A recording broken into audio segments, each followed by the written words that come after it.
North Carolina. Thank you so much for joining. Those who are joining, we are a little bit behind because we had some technical difficulties. If you just join in, please put in the comments if you can hear and see me, if the sound is good, all that good stuff, as well as share where you're joining from. Maybe it's a different state, maybe it's right here in the area in North Carolina. Just put it in the comments where you're joining from. Say hi. So today I wanted to talk about what is it that happened here in the mountains in Western North Carolina. Nobody who's lived here for any amount of time, even those who are, natives to the area. I'm not a native. I've been here for 20 years and nobody has seen anything like this before. And so we are getting a lot of questions. Our team, me, people in the comment section always ask, or argue about what happened. So I'm not a scientist. I'm a realtor. And that is why I'm bringing on today a special guest, Brad Panovich, who is a scientist based out in Charlotte, North Carolina, which is just a couple hours away from us, but not in the mountain region. So Brad, thank you so much for joining. Thanks for having me. Yes, AM something. Thank you for your honesty. Of course, that's my always the goal with this channel and anything I try to deliver, because there is really no point of hiding anything. You will find out, anyways, sooner or later. So might as well just do a straight talk. Yes. So again, sure. if anybody is just joining, put in the comments where you're joining from, different state, different country, town, part of town, whatever that might be. Say hi. If you have any questions to me or Brad about what happened, what is going on, if you have any comments, put them in the comments. Okay. All right. So Brad, tell us a little bit about, from your standpoint, what is it that happened? And a lot of people even argue with me in the comment section when I say we had a hurricane, and then people say no, it's not a hurricane. Well, from Ohio. Hi. So what happened? Well, it's interesting. We did have a hurricane, but it wasn't just a hurricane. And what I mean by that is, and you probably remember this, the days before Helene hit Western North Carolina, we had something as meteorologists we call a predecessor rain event. And that's just a fancy term for a heavy rain event that happens north of a tropical system a couple days before it hits. And so on that Tuesday, Wednesday into Thursday before Helene hit really Thursday night, Friday morning on the 27th, we had about 6 to 12 inches of rain that wasn't even associated with Helene. It was just heavy rain with a stalled front and moisture that got pushed north of Helene. And that kind of set the table for what was going to happen once Helene got here, because 6 to 12 inches of rain in a mountainous region is a lot of rain, especially in a 48-hour period. And so then when Helene started to move inland, the thing that made Helene unique was, if you remember, it was a Category 4 storm in the Gulf of Mexico. It was gaining strength and it was moving relatively quickly. And what I mean by quickly, most tropical storms and hurricanes on average move about 10 miles per hour. That's their forward speed. Helene was moving like 30, 35 miles per hour, which is about 3 times faster than you normally see. And so what that did is it did not allow the storm to weaken as it normally would as it moves over land. So it got up into the Western Carolinas still as a minimal hurricane. So that's why you saw a lot of the wind damage, especially northeast of Asheville. There's a lot of tree damage. You see, something like 200,000 acres of trees have been blown down in some of these mountain areas. So the wind was a big story. It was still a hurricane, but we got another 6 to 12 inches of rain on top of the 6 to 12 inches of rain that fell earlier. But this time that 6 to 12 inches fell in about 6 to 8 hours. It happened really quickly. And that water literally had nowhere to go. So it just ran straight down these mountain valleys and caused the water levels to go through the roof in some of these rivers and creeks, but also in some areas where there's not even a river or creek, water was literally just flowing down the mountain. Right. Wow. So we did have a hurricane. Yeah. Was it still Category 4 here in the mountains? No, it was by that time it was weakened to a Category 1 storm. So it weakened, kind of similar to Hugo. Hugo hit the Carolinas in 1989, kind of a Hmm. similar type of setup. We didn't have the rain, but we had the wind inland because the storm came up from Charleston. It was moving very fast as well as a Category 4 storm, and it got to Western North Carolina still as a Category 1 hurricane. And when you take 60 to 80 mile per hour sustained winds, gusts to 100 miles per hour, and that intersects these ridge tops, these mountains, you're going to get, basically what looks like tornado damage over huge areas of the mountains. And so you had this coupling effect. You had the flooding, you had the landslides, and then you had all this wind damage, which the wind damage, what that did is that blocked evacuation routes. Right. It took down power lines, took down the cell phone towers. So you had this like triple whammy of the high winds, the power and communication outages, and then the flooding. And when you're in remote mountain areas like we are in Western North Carolina, that just cuts you off from everything. And so it made it incredibly difficult for people to get information, but also very important, it was hard for them to get rescued because there was physically no way to get there until the storm started clearing and helicopters could come in. Right. Right. So do you think, because looking at some areas, and that's what I hear from some people, it almost looks like there were mini tornadoes too, Yeah. or was it just wind that was so powerful that did it, that made it Yeah, look it like looks that? like tornadoes, but it was all straight line winds. And we know that because we Yeah. can look at the radar data. You can also tell by the way the trees are blown down. They're all blown Mhm. in one direction. Right. And Mhm. if you look at the satellite imagery is like stunning because all the east and southeast facing slopes of the mountains, they were the ones that sustained the highest wind damage because that was the wind direction that was going around the counterclockwise spin of the hurricane. Well, the thing that makes hurricanes unique is as strong as the winds are at the ground, as you go up in altitude in a hurricane, the winds are actually stronger. So Mhm. when that landfall happens at the Florida coast, the winds might be 120 miles per hour at the surface. 5 or 6,000 feet up, the winds might be 130 or 40. So when the storm moves into the mountains, the strongest winds are actually going to happen in the higher elevation. So this happens in Yeah. cities. Like you see a big city hit by a hurricane, the winds at the top of the buildings will be stronger than it is at street level. And so in the mountains of Western North Carolina, the mountains intersect the strongest winds. And that's why you saw so much damage in higher elevations. Wow. In the valleys where there was flooding, there wasn't very much wind damage. Wow. Yeah. I mean it. Yeah. And I can say that yes. I mean right here in Asheville. I know there's a lot of damage outside of Asheville. It's not just about Asheville, but because I live in Asheville, we have a neighbor who has a property on Town Mountain Road, and I don't know Yeah. if you're familiar, but Yeah. it's it's the highest elevation there is probably 3,500, maybe Yeah. even more than that, Yeah. and that mountain was destroyed. There were so many trees down. It looked like a tornado went through it.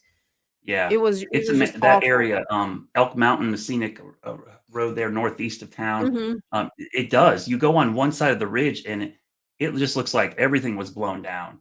And the other side of the ridge is interesting. There's not as much damage there because it was kind of protected from those strong winds. And Right. these trees, if you look at a lot of them, the whole tree, it wasn't like they were snapped. It was like the whole tree Mhm. came down.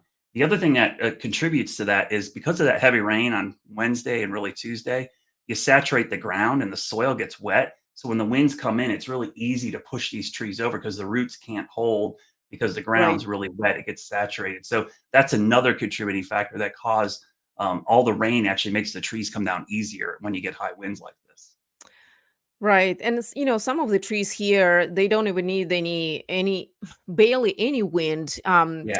I don't know if anybody who is watching it right now, if they saw my first video about the hurricane. I start filming on Wednesday, and I just my goal was to kind of show what a little tropical storm looks like when there's a hurricane on the coast, and what we have, just a little rain or some rain with wind, and um nothing bad, because we've never seen a hurricane, so that was my Yeah. goal. And then in that I think Wednesday or Thursday, I was kind of recording throughout each day, and I showed there was one tree already down on Wednesday or Yeah. Thursday. I can remember in River Art District because the soil was so saturated.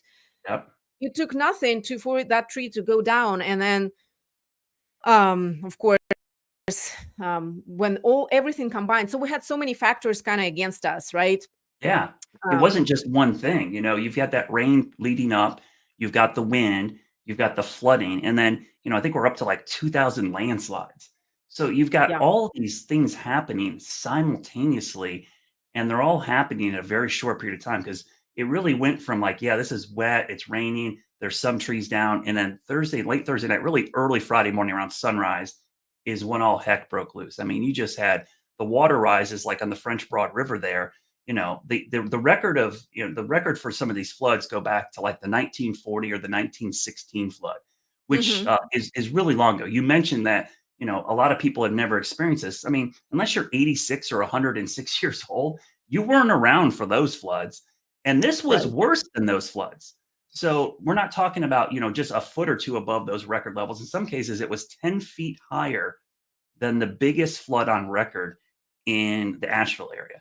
So for people that say, why don't you leave, or why was it so bad? It's like you could literally have lived here your whole life. Your grandparents could have lived there their whole life. Your great grandparents could have been their whole life, and they would have never seen water this high. So it's hard for someone to say, you should leave when you like, I lived here my whole life. My grandparents lived here my whole life, and the water never got this high. So why should I leave? This was really a once in a generation, maybe once in a lifetime type storm that hit us. Right. And yes, there was a marking on a building in River Art District. Somebody took a picture that it was much higher than 1916 Yeah. um, event. So somebody's asking, my understanding is that landslides are still a threat and will be for a while. And I saw one of your posts. By the Yeah. way, if you want to follow Brad, he's on social media, on Instagram, on Facebook, and he has a lot of useful information, kind of breaking it down each event. And and I saw your graphic about landslides and how mudslides, I'm not sure what the difference is, but how that it is still a threat Yeah. from what I So the understand, right? landslides and mudslides, they're if you've seen them, they look like scars, right? There's no trees. It's kind of like out west when there's fire scars. When all the vegetation is gone, now that slope is susceptible to getting more rain on it and actually causing Mhm. another mudslide. So the concern is these areas where there were previous mudslides or landslides, the soil is now exposed and it could slide again. And there's also some areas where maybe the landslide didn't completely go down, it got kind of stopped. Well, if you add more weight in the form of water to that, you could get additional landslides. So it's just really about the unstable slopes that are still out there because of that landslide. It could cause additional. So you saw some of the repairs you've seen, especially on the side of roads, you see them try to plant grass or vegetation real quickly, some of Mhm. that green matting. That's so that they can stop that from sliding again. But it is going to be a risk, I think, even into next year for these areas that saw landslides, is until the trees or the vegetation grows back, that slope will be susceptible to sliding again. So that's your red flag when looking at Yeah. the areas. And I'm getting ready to have release a new video with a builder talking about if you can still build in the mountains, and what the risks are, and what new uh not necessarily the whole protocol, but maybe new considerations when building or thinking about building in the mountains should be Yeah, for for everyone. sure. I think one of the things to think about is, and we kind of seen this, the flood maps were kind of outdated, right? A lot of the flood mapping wasn't really accurate or reflective of this type of storm. The other thing is now what kind of landslide or mudslide risk do you have on your property? There are ways to mitigate that. There's retaining walls and other things, and drainage is a huge thing. If you can just get water not to sit on the slope but drain out, you see like Right. French drains and kind of stuff like that. So there are ways to mitigate it. I think that's a good thing. There's ways to prevent this, but it's something I think anybody who builds now is really going to have to consider or think about when they're doing Right. that. And that's exactly what Brandon Bryan, the builder who I talked to, and the video is coming soon, probably next week. So stay tuned for that. That's what he said. You can engineer your way pretty much out of anything. And it's, of course, listen, when you hear the word engineer, it's like chin, chin, chin, chin, chin, chin, chin, chin. Yes, yes. Building on a slope is expensive as is, and engineering your way out of something like that is going to be even more expensive. But if that can save your life and keep your house, now that we know and we've witnessed what had happened and what can happen, hopefully it's not going to happen. So with that, everyone there was this graphic circulating everywhere, and I shared that in one of my videos, that it was 1,000-year flood. And a lot of people had a lot of questions about, well, according to whom? And then it's not 1,000-year, it happened before. Yeah. What does it mean from scientifically speaking? Yeah, that's probably one of the most confusing terms you'll hear. And there's actually two terms. There's 1,000-year flood and 1,000-year rainfall event. They're actually very distinctive. And so let me tell you the difference between the two. A 1,000-year storm or rainfall event is based on the amount of rainfall in a specific spot. Okay. And that's based on statistics. So when you hear 1,000-year flood or 1,000-year rainfall thing, the first thing people think is, well, that should only happen every 1,000 years. Well, that's not really what it means. It's a statistical analysis. Basically, there's a 0.1% chance of that happening any year. Okay. So it's a 1 over 1,000. So if you think back to your fractions math in school, right? 1 over 1,000 is 0.1, right? So that's a 0.1% chance. So that means it could happen every year. Just like 100-year flood, there's a 1% chance that could happen any year. So it doesn't mean it happens every 100 or 1,000 years. It's just a way to say 1 out of 1,000 is the event. Now, a 1,000-year flood, is specific to that basin. So for instance, in Asheville, you've got the French Broad River. Okay. The 1,000-year flood level is basically how high the water gets statistically. So it takes, there's a 1% chance in 100 years that the water gets to say 16 feet. But that level can change all the time. As you know, development in Asheville could change how much water is going into the river based on pavement or cutting down trees. So every year, the 1,000-year basin or 100-year basin level could change year to year based on development, because it's about how much water is in the river, not so much rainfall.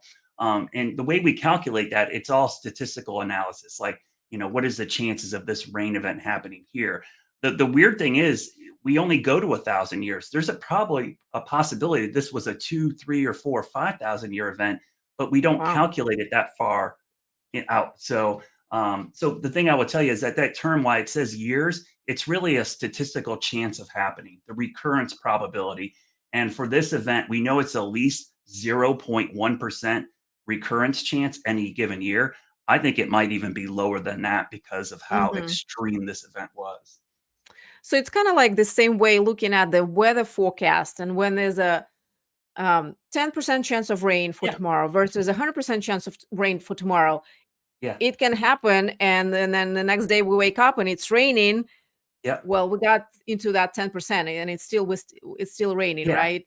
Yeah, I think that's the thing I will tell you to remember about that number is that it shouldn't happen every 1,000 years. There's literally a chance of it happening every year. It's just a very small chance of it happening every year. So the recurrence, we put it in years for some reason. It really makes it a confusing term when it really should just be expressed as a chance of it happening any year. Well, thank you so much for I have few comments here.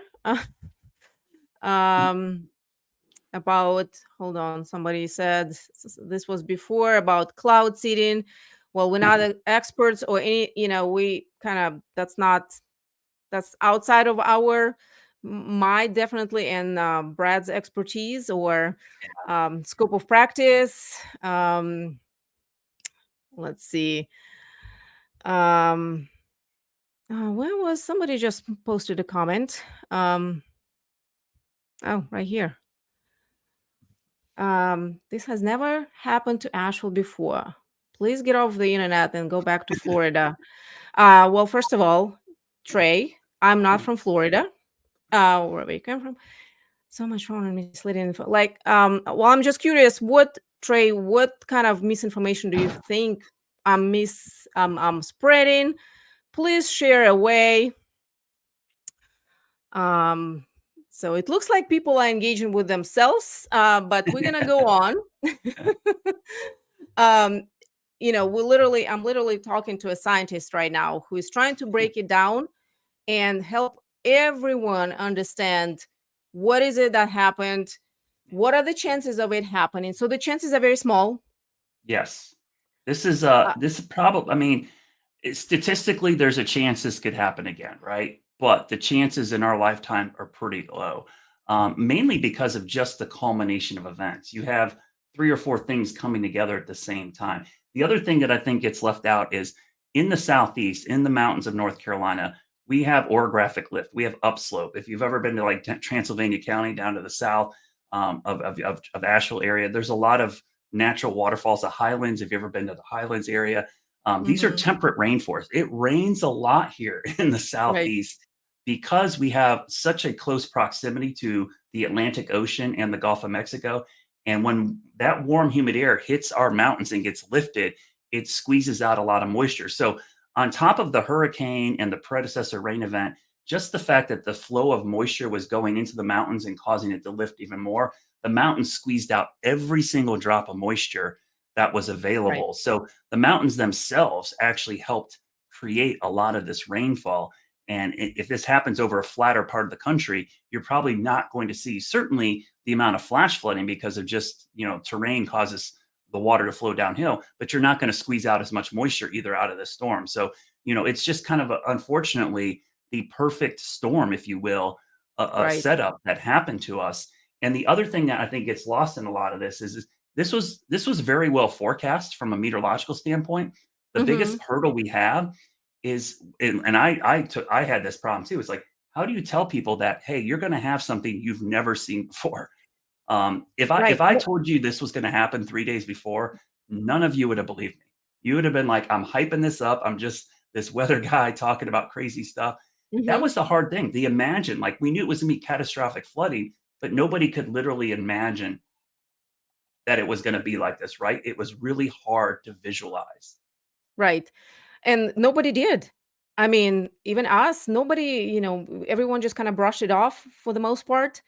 And unfortunately, and of course, we're not nearly as prepared as, Florida or places like that Yeah, that do have that, and they have things that they can do to help people afterwards, even with just things like power and supplies. And here, that was unfortunate, of course.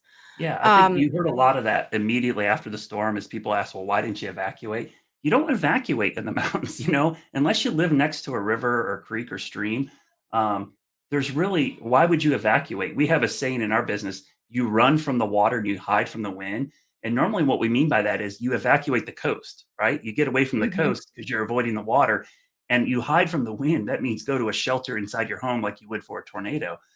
In the mountains, that seems to be like the perfect place to do both, right? You're trying to avoid right, both of those. The other problem we ran into is once the cell phone towers started going down, we lost our ability to send out those flash flood warnings, right? Because a lot of folks get those on their phone. You've probably heard that really loud flash flood emergency sound. Once the cell phone towers go down, even getting the warnings out became really problematic. So I think right. lost in this was the communication failures became a big part of the disaster here because you literally couldn't tell people there was water or a mudslide coming because they had no way to connect with you. Right. And then just the kind of human factor too, meaning that nobody believed it. I talked to some firefighters out in Fairview area, Batcave, that area, when Yeah, they finally did get, like, okay, it escalated to 100-year storm or whatever, then 500, then it was kind of already late, but it was the day before they start going door to door and telling people you need to evacuate. And people yeah, were like, no, we're not going to. yeah, Everyone just kind of, we're gonna hunker down. It's gonna be fine. Like, what is the reason? Because no one ever seen the levels of those creeks and streams and rivers go up that high. Yeah. Yeah, you Never have this in mentality, a lifetime. there's this mentality that we have that we often call it, your level of preparedness is only as good as your memory of the last disaster. And if there's no Right. memory, then you get that same thing. Like you could go to someone's house and say, I've been here 50 years. I've never evacuated. It's never gotten this high. So why would I leave? So that's a difficult thing to overcome as a first responder or as a meteorologist. Like you can only do so much. People at the end of the day, everybody's kind of responsible for themselves and they got to make decisions. And you can't force somebody to leave their home. If they want to stay, Right. they're going to stay. You can just warn them like, hey, there's not going to be help or power or resources for days or weeks, just so you know. But that's the best you can do in some cases. Right. Yes, absolutely. Let us know if anybody has any questions to Brad. If not, I'm gonna let him go because it's late and he just got off work. He's been working all day, and I hate to hold him for. And I'll answer questions about area specific and real estate, the housing market, afterwards. So put your questions in the comment section for Brad specifically about the weather event. What had happened. I don't know about all those scientific terms that I'm not able to talk about. Somebody has a question. Can anyone set up a paddle wheel type?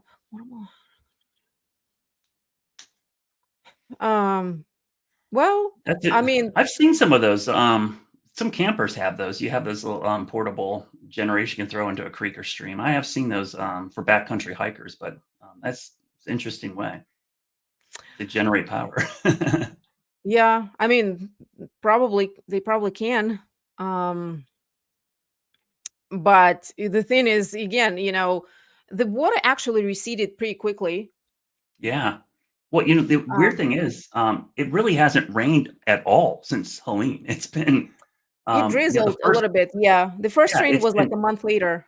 yeah, it's been bizarre how dry it's been, which has been a good thing, but a bad thing. I'm sure you've seen this, how dusty it is because of all the Hmm. dry mud. You almost want a little bit to kind of wet it down. And then the other thing, and this is something we just started talking about here in the last couple of weeks, fire danger. There's gonna be a huge wildfire risk because of all those down Yeah. trees. And now we're in the fall fire season with leaves and debris. That stuff dries out, and people are burning a lot of debris, right, to get rid of it. So we're really concerned. In November, we get a lot of higher winds in the mountains that we're concerned that the fire danger is going to be elevated at least through the end of the month. So something to keep an eye on is just be very careful with any outdoor burning until we get more consistent rainfall or the vegetation starts to grow back and it's not as dried out. Right. Do you know where to find a good video of the front when hurricane coming through? I mean, YouTube would be my best bet. There's all Yeah, kinds of stuff there, though. I So think much. I have a couple of video. Definitely have a map on my Facebook page. If you find me on Facebook, I did post that because kind of showing the hurricane and the front ahead of time and how that was setting up the heavy rainfall. But yeah, there's some loops out there as well if you want to see the whole thing developing. So find Brad, um, Uh, Instagram, Facebook. yeah. He and Hewitt County in 2004, we had a 100-year flood. A week later. That's a great question. I remember 2004. That was Ivan and Francis, I believe, the hurricanes that came up from the Gulf Coast as well, creating that 100-year flood. And now we have a 1,000-year flood.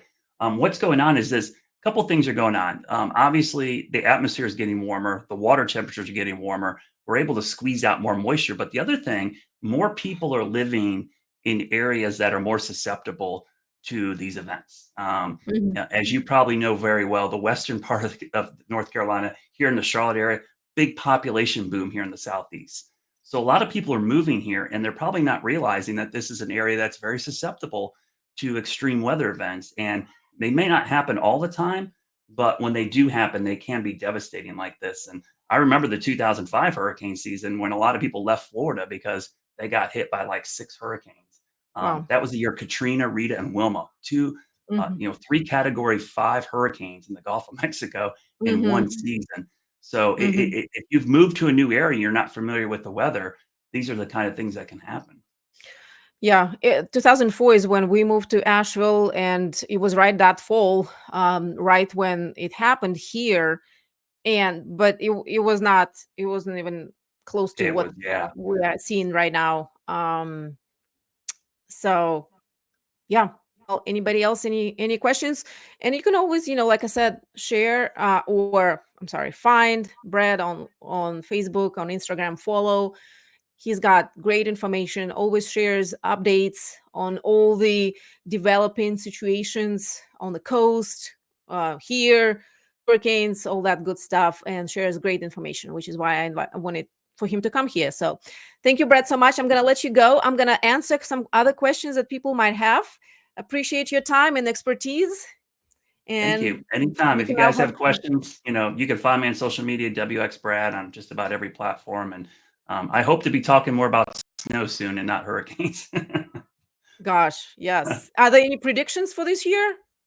We're in a La Nina winter. So La Nina winters, unfortunately, don't give us a ton of snow. So I would not count on it being a very snowy or cold winter, but just need a little bit. The ski industry in the western part of the state could use some snow this year to kind of help make up, because that's a big part of the economy in western North Carolina. Yes, yes. So how do you find Facebook page? You just find the name Brad Panovich. Yeah. Or search WXBrad, which is short for weather. Believe it or not, WX is abbreviation for weather. It's an old Morse code version, but WXBrad or Brad Panovich, pretty unique name, so it's pretty easy to find me. Yeah, yeah.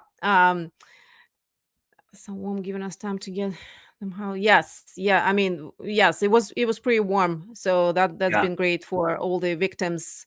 I mean, hopefully, we get more help. Do you have any have all dry summer?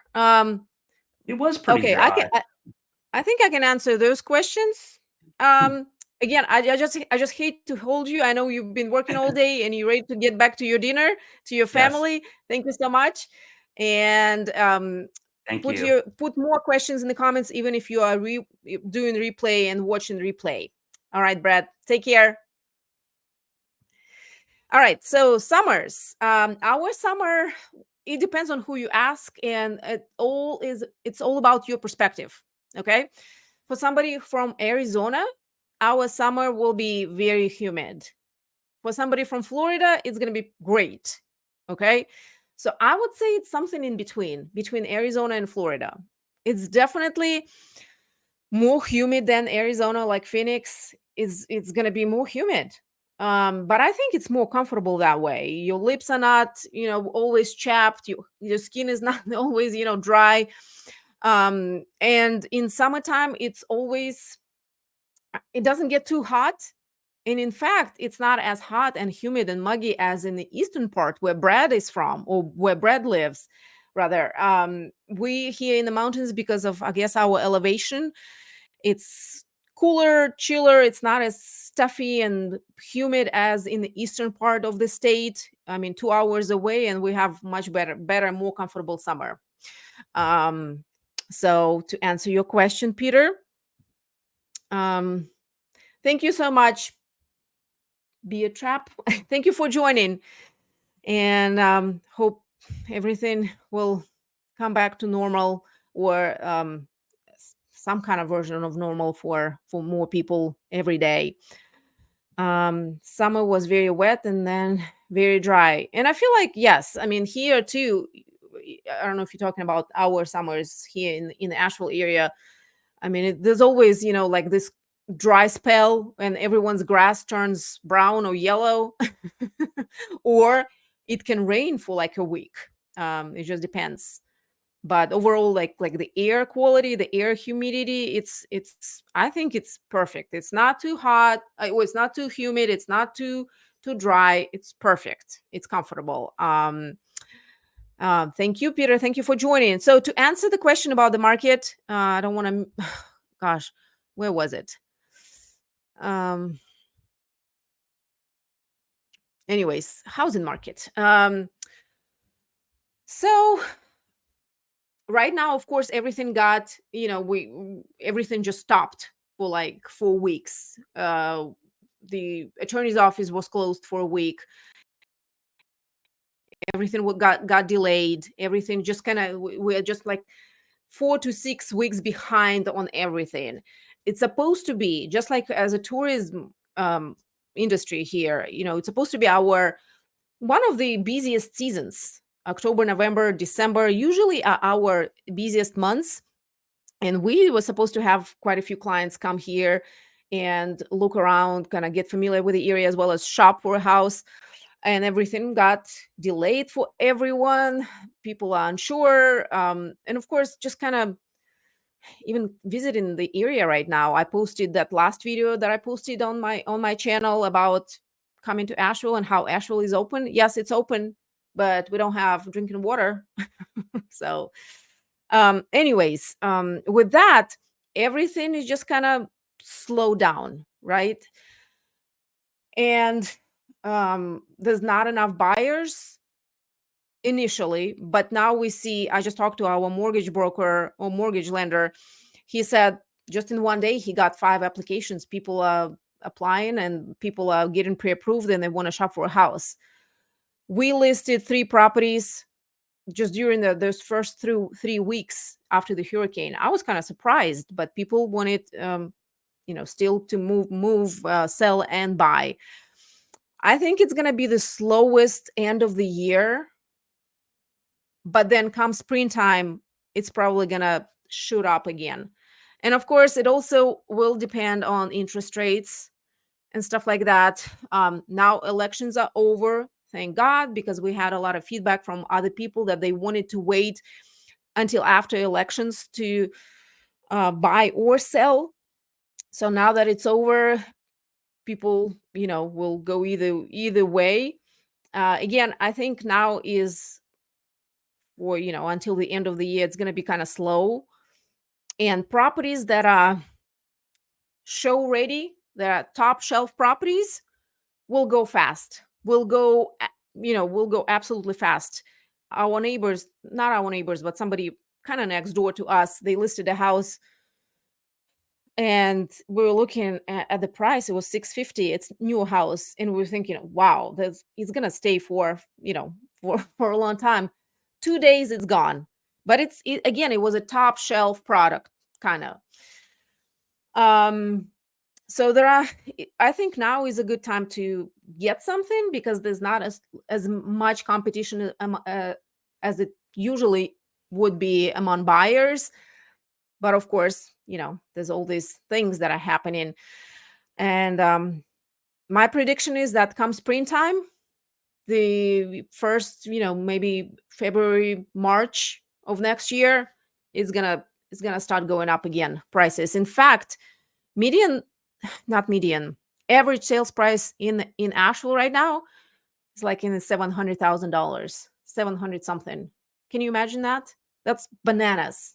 I mean, I cannot even imagine that, but that's what it is. Let's see. Plan. Let's see. Apartment, finding nothing but places in which you don't want to live. That I can't really help with. In Asheville, agents do not do rentals. It's kind of what I explain is that rentals is kind of a big city thing. Okay, in big cities, even Charlotte, Raleigh, 2-4 hours away, an agent can help you find a rental place, and they will be compensated. They can represent you as a tenant. Here, nobody represents a tenant. You have to go directly to the landlord or to the property management company. But I feel like there's a ton of options on apartments.com, for rent.com. They're building a ton of rentals or apartments around in the area. So just kind of be on the lookout. I know prices are not always or always just an issue. Everything is so expensive. Yes, for sure, Peter. Interest rate drop tomorrow. Is that your prediction? I don't think it happens that quickly. And last week, or the week before last, I can't remember, I did a live with a mortgage lender and we talked about that. We'll see. That would be great. And that's what Sabrina mentioned. Right when the hurricane happened, right when the storm happened, that kind of Friday, that those few days, the rate dropped. But of course, nobody did anything with it. Everyone's just, scrambling here. um Actual market is, yes, tell me about it. Yes, it is crazy. Although we did have kind of the slowest year and a half, 2 years after the interest rates start going up again. It did kind of sort of slow down in a way that we would have, bidding wars during COVID times, bidding war on bidding war all day, every day, $50,000 over asking. That's like to just get your foot in the door. Thank God that stopped, and the prices, they didn't go down. The market didn't crash like a lot of people waited for or predicted. Instead of pricing going up like that, they just continue to climb up, just not at the same astronomical rate they used to during COVID. So, but the best time to buy is now, but really is whenever it is a good time for you and your family and your circumstances. It's just it's very hard to kind of time the market. The Fed is likely to go into we'll see, but that they're cutting their rate. It's not the same with interest rates, with mortgage interest rates. So right, is that what you talking about? Anyways, we will see. It would be great if mortgage rates go down a little bit for people, because they're pretty high again. I know some builders, some developers offer great incentives right now. And if you watched any of my videos, I'm not a big fan of D.R. Horton, but that's how they get you. That's how they get you. You get the most for your money, meaning you get the biggest house, most square footage for your money. And right now they also offer like crazy interest rates with, buy down and stuff like that. So more budget friendly for sure, and you get more for your money. Hi, Lori from Boston. My heart. Thank you so much. Oh my God, that's so nice. Thank you, Lori Joe. The community here in the area, community efforts, and just how everyone came together to help each other, to help the neighbors, to help everyone, and continues. And people who are not even here, like Lori Joe.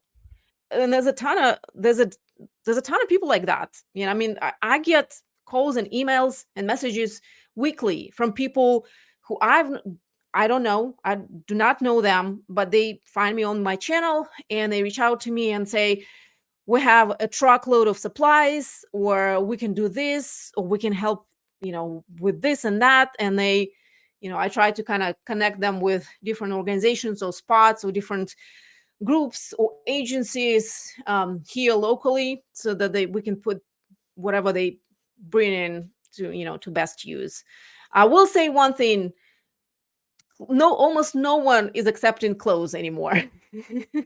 Everyone's just been so overwhelmed with donations. So it's just gonna be. It was hard for. It still is hard for a lot of places because, yeah, it's been interesting. But again, we tried still here and try to help and volunteer and help with supplies and sorting and organizing and distribution, because right now that's what's needed most in a lot of areas, in a lot of parts. Yes, the response from all over the county and country has been amazing. Absolutely, it's just been so heartwarming. We're sad too, but and reality check every day or every time you drive by some of the areas. Like I said in one of my videos that I got a lot of hate for, saying that there's a lot of parts of Asheville that were not affected. If I look out of my windows, our little neighborhood, our little street had even we didn't even have a single tree down. It's just surreal. But then you drive on the main road, and ℊ𝕁 Forest looks like a war zone. It looks like the tornado went through it.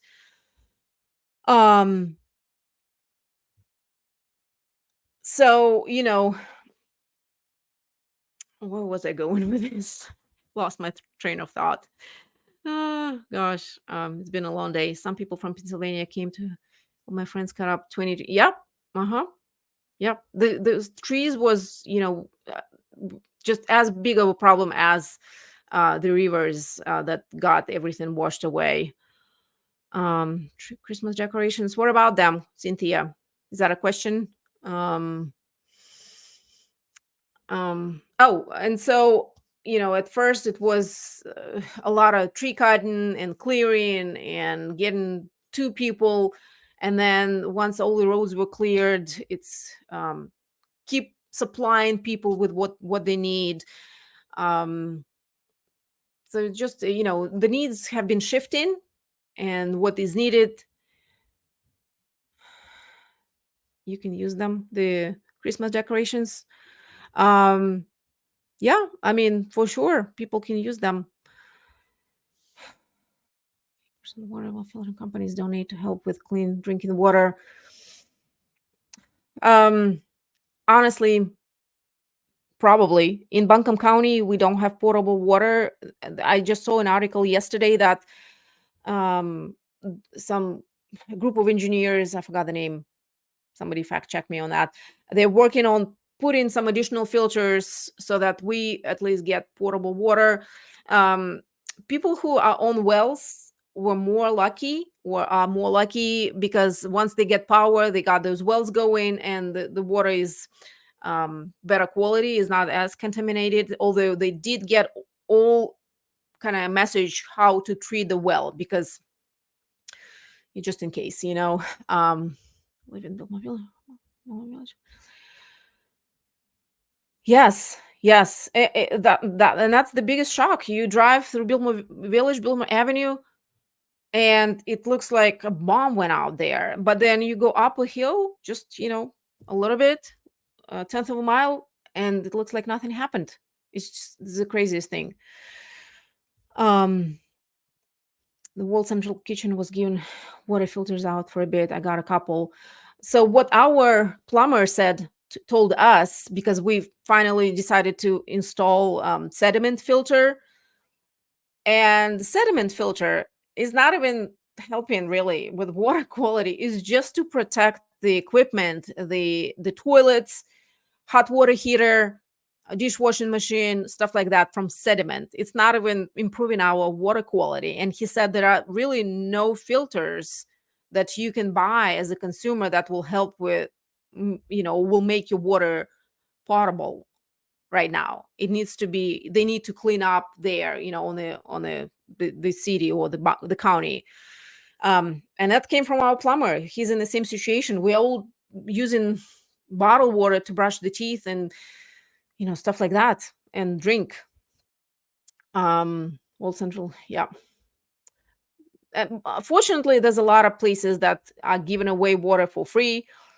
A lot of water was donated, so there's a lot of water everywhere. You just have to go and get it, and that's a hassle, of course. But we've had a lot of Army Corps, right? That's the one. Army Corps of Engineers. That's the one that working on that. Those trying to figure out the filtering, right, for our county. I want to go with my family to Asheville. You know what, Anna? That's great. And I heard when it all just started happening, there was a group of therapists who were offering their services for free. I think to kind of to put you to best use, or and to your time and services and expertise, I would reach out to Beloved Asheville. They've been huge in the area. Forget about, Red Cross and all that, yes, but Beloved Asheville is here. It's a local nonprofit organization. Previously, they were focusing on helping homeless, houseless people kind of assisting them more so. But when everything happened, their organization is blew up, and they've been helping everyone all over, not just in Buncombe County, and they've been a great resource for a ton of people. So I would reach out to them, beloved Asheville, beloved one word Asheville. I would reach out to them and see, or if you want to message me separately, I can try to connect you with somebody.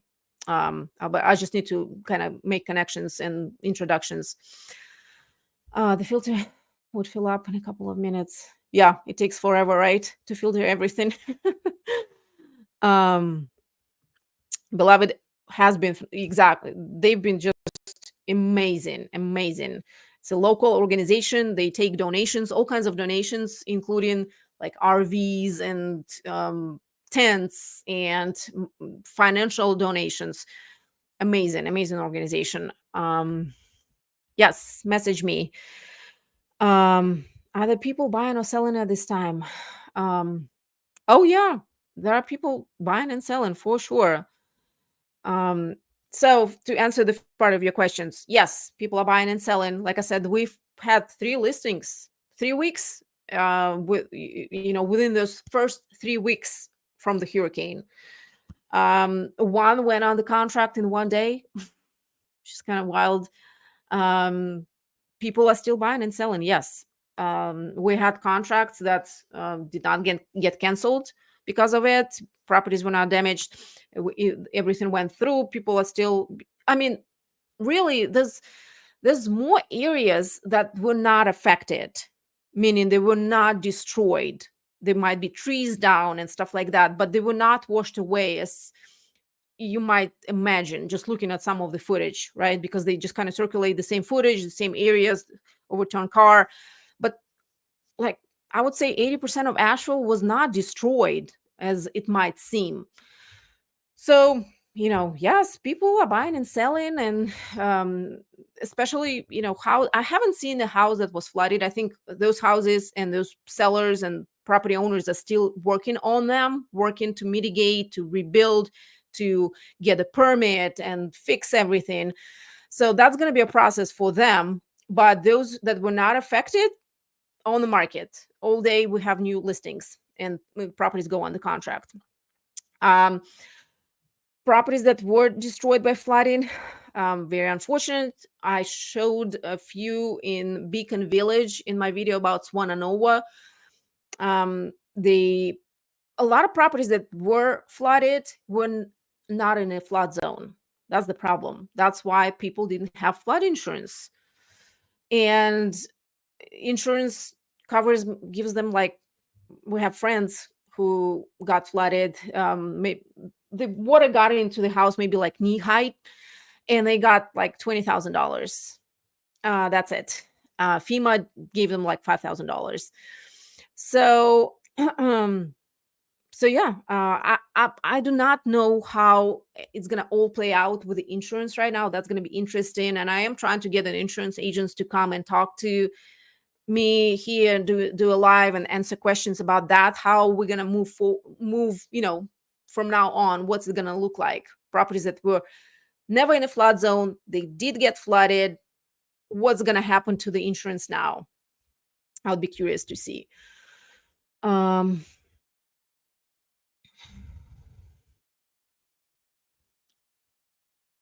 the water in the backwoods. They are very creative individuals, I'm sure. Yes. They have to have the cleanest water, that right, for their product. Beloved, yep.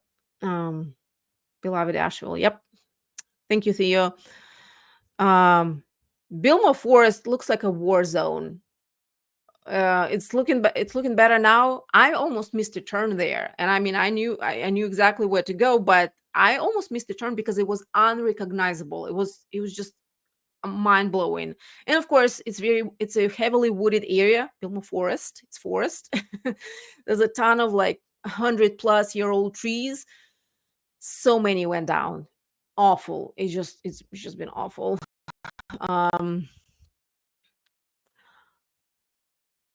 Contractor shortages, product shortages. Well, Possibly, but also financial shortage. I don't know how people will be able to afford to rebuild, honestly. Um, it's just I cannot imagine, because insurance is not covering anything. FEMA is giving. I mean, I heard like people in Beacon Village, my friend, my fellow realtor who I went to visit in that video, they got $45,000 from FEMA, which is great, right? And some people are arguing with me in the comments, why do you think, why are you expecting anything from FEMA? I'm I'm just answering the question. That's how much they got. The insurance got them like a few $1,000s. That's it. They mostly relying on GoFundMe. That's it. So I have no idea. Um, how, I think it's going to be a problem of financing stuff, but of course, yeah, contractors, supplies. I don't know. Do we have a shortage of supplies right now in the country? Um, I'm not sure. Nancy, I'm not sure what you meant. Oh, I think I see your comment. Yeah, there's an issue. Um, yes. Some people lost everything for, I would say, probably for forever. Um, and a lot of people are talking about just leaving the area, because not only they might have suffered some damage, but also they don't have a job right now. Um, a lot of people are employed by, in hospitality and tourism industry, and most of it is had a very hard hit. Um, with regards to purchasing a home that needs some updating, are you already seeing shortage? Um,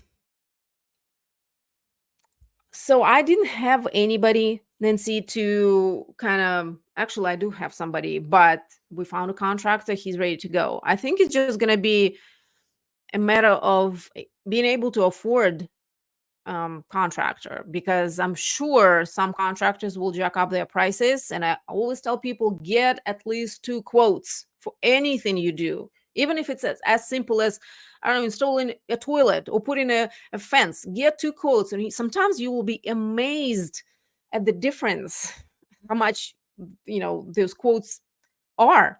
It can be thousands of dollars just doing the same thing.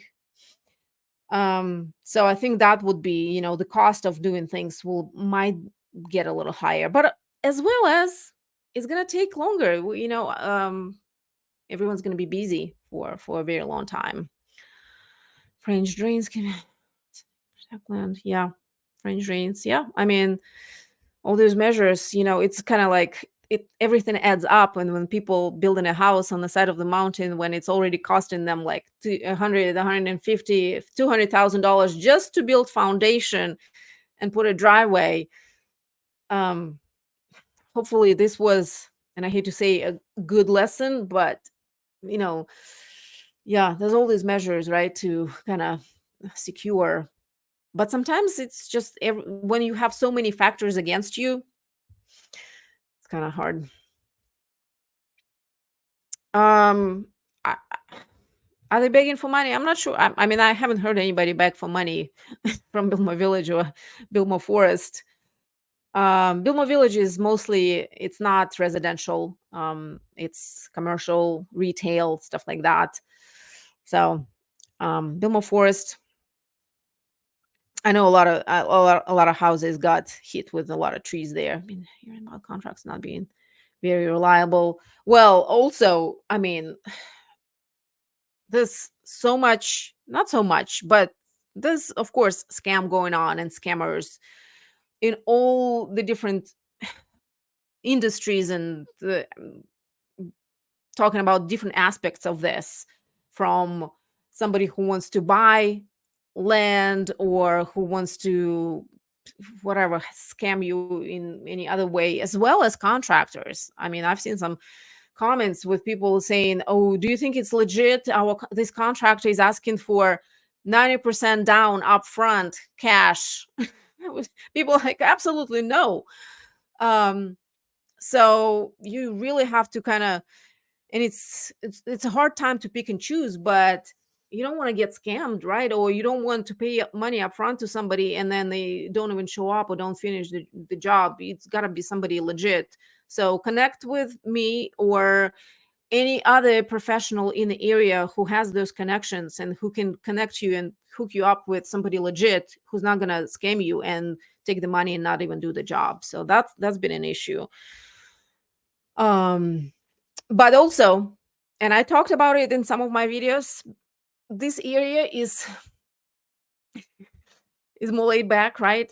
I don't know what it is. Mountains, nice air.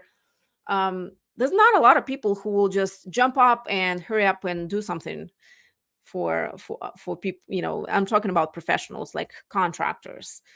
I had people move recently, and she was shocked when nobody called her back a week later after she made few inquiries about installing a fence, privacy fence in their new home. I said, yeah, that doesn't sound too uncommon. A lot of people have this, I don't want to say not everyone, of course, not everyone, but sometimes you have this impression is like this town is half asleep, you know, nobody wants to work or hurry up and do something. So that's another thing. Wendy's at Biltmore Village is not going to build. Yeah. And also, Biltmore Village is the first one to go always. It doesn't even take that much. It just, I mean, any year we have more rain for a few days, like as a tropical storm when there's a hurricane and we have just rain. Biltmore Village is the first to go. It always floods. Typically, it doesn't flood that much, of course, but there will be like a foot of water in there. I don't know how much it's going to cost them. I would be curious to kind of hear how much it's going to cost to not only rebuild, but get insurance on all those retail places and restaurants in Biltmore Village and all those places that are located there, all those businesses. I would imagine it's going to be pretty high right now. So, but it is a kind of pretty big tourist attraction as well, and a historic place adjacent to Biltmore Estate. So yeah, it right now it looks very, very bad, like it's, you know, in bad shape. So if you are visiting, I laid it out all in my previous video about how Asheville is reopened a month after a hurricane, and what you need to expect when coming here. You're not going to get full experience like you used to be able to, at least not right now. All right. Anybody has any questions? It's been an hour. We going on a marathon here. If you don't have any questions or comments right now, you can always put them later in the comment section.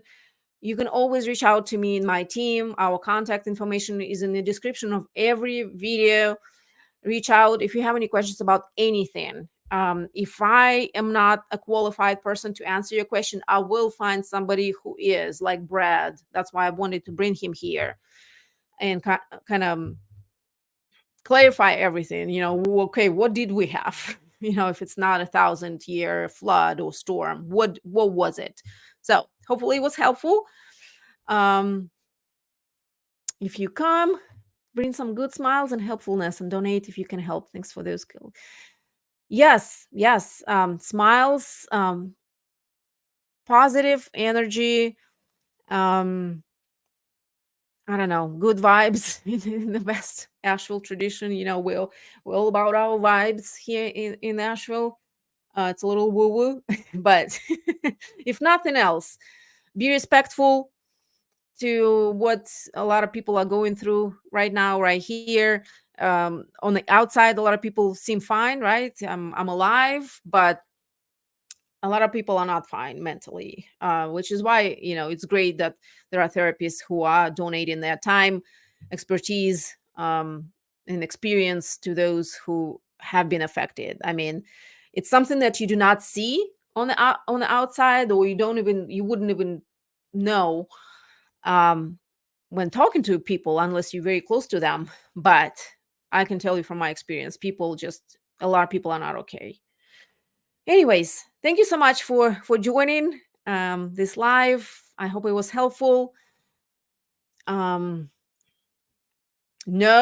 Disaster tourists are not welcome. No, absolutely no. And we've had some, trust me. Yes, it's wrapping up. Thank you so much, Peter. Thank you everyone who joined. Questions, comments, put them in the comment section. You know where to find me. My contact information is down in the description of each video. Thank you. Have a good one.